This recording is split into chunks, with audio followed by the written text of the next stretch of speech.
Salut à tous. Comment analyser l'équilibre financier d'une entreprise?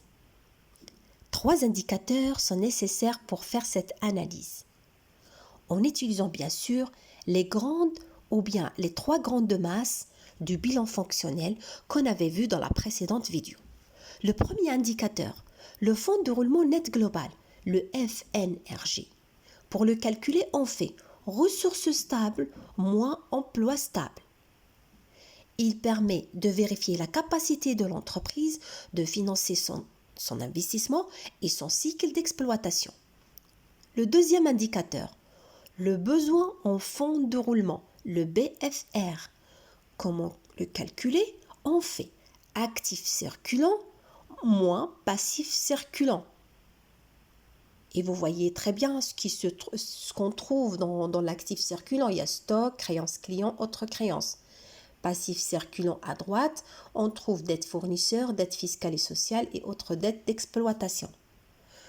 Cet indicateur, le besoin en fonds de roulement, nous permet de trouver les décalages de trésorerie dus à l'exploitation de l'entreprise.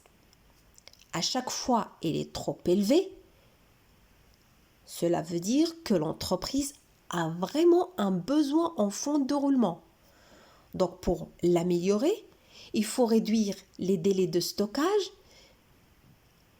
Il faut aussi réduire la quantité stockée, c'est-à-dire essayer de vendre rapidement la marchandise,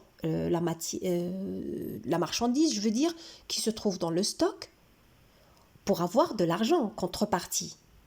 Et donc, cet argent nous permet de réduire ce besoin en fonds de roulement. Il faut aussi agir sur la durée des crédits accordés aux clients, c'est-à-dire demander aux clients de nous payer rapidement ou de réduire le délai qu'on leur a accordé. Il faut aussi augmenter les délais de paiement aux fournisseurs, c'est-à-dire l'entreprise essaye de prolonger ou de payer tardivement ses fournisseurs.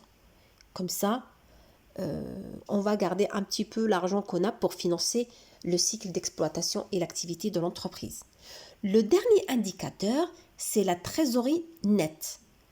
Pour calculer cet indicateur, il y a 2 formules. La première, trésorerie nette égale le fonds de roulement net global moins le besoin en fonds de roulement, c'est-à-dire le premier indicateur moins le deuxième indicateur. Sinon, une deuxième formule qu'on peut utiliser pour vérifier nos calculs, on fait trésorerie active, c'est vraiment la dernière masse du bilan fonctionnel. Donc, trésorerie active moins trésorerie passive égale trésorerie nette. J'espère que vous avez compris les 3 indicateurs et comment on les calcule. Je vais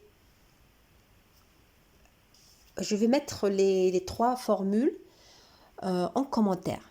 N'hésitez pas si vous avez des questions. Je vous remercie de m'avoir suivi et je vous dis à la prochaine vidéo.